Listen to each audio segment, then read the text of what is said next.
സമസ്ത കേരള ജമിയത്തുൽ ഉലമയും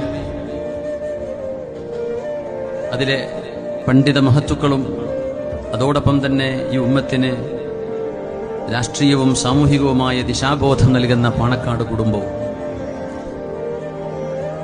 ഒരുപാട് ഫിത്നയും ഫസാദൊക്കെ ഇങ്ങനെ നടക്കുന്നുണ്ട്. ഈ ഫിത്നയും ഫസാദും ഒരു ആവേശമായി കൊണ്ടു നടക്കുന്ന ആൾക്കാരുണ്ട്.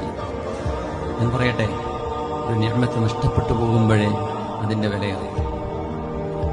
അതുകൊണ്ട് ഈ ഉമ്മത്തിന്റെ മനസ്സുകൾക്കിടയിൽ വിള്ളലുണ്ടാക്കുന്ന വാക്കുകൾ ഈ തെരഞ്ഞെടുപ്പൊക്കെ കഴിഞ്ഞിട്ടിപ്പോൾ ഞാൻ ധൈര്യമായിട്ട് പറയണം. ഇടയ്ക്ക് കുറെ ആൾക്കാർ അങ്ങോട്ട് മാറ്റി കുത്തണം, ഇങ്ങോട്ട് കുത്തണം, അവിടെ തോൽപ്പിക്കണം, അവിടെ തോൽപ്പിക്കണം എന്നൊക്കെ നമ്മളോടൊപ്പം തന്നെ ചിരിച്ചു നടന്ന് കുശലം പറഞ്ഞിരുന്ന ആളുകൾ പറഞ്ഞു എന്ന് കേൾക്കുന്നതിൽ വലിയ വേദനയുണ്ട്. അതുകൊണ്ട് ഈ തിരുപ്പ് പരിപാടി ചെയ്യുന്ന ആളുകൾ ദയവ് ചെയ്ത് ഇനിയെങ്കിലും നിർത്തിക്കോളെ. സാധനം കാര്യങ്ങളൊക്കെ അപകടത്തിലേക്ക് നീങ്ങുമ്പോഴേ ഈ ഒരു ഉമ്മത്തിന്റെ ശബ്ദവും ഒരുമയും ഇല്ലാതെയായാൽ നമ്മൾ റോഹിംഗ്യൻ മുസ്ലിമീങ്ങളെ പോലെ ഒന്ന് ഉറക്കം നിലവിളിക്കാൻ പോലും കഴിയാത്തൊരവസ്ഥയിലേക്ക് മാറുമ്പോഴേ ഇന്ത്യൻ യൂണിയൻ മുസ്ലിം ലീഗിന്റെയും സമസ്തയുടെയും നമ്മുടെ അനുബന്ധ സംവിധാനങ്ങളുടെയൊക്കെ വില നമുക്ക് അപ്പോഴേ മനസ്സിലാവും. പാണക്കാട് കുടുംബത്തിന്റെ തണൽ, സമസ്ത കേരള ജമിയത്തുൽ ഉലമയുടെ തലോടലും, ഇത് രണ്ടും കേരളീയ മുസ്ലിമീങ്ങൾക്കുണ്ടായതിന്റെ പേരില ഈ അന്തസ്സിൽ ഈ പാതിരാ നേരത്ത് ഞാനും നിങ്ങളും ഒരാളെയും പേടിക്കാതെ ഇവിടെ നിൽക്കുന്നത്.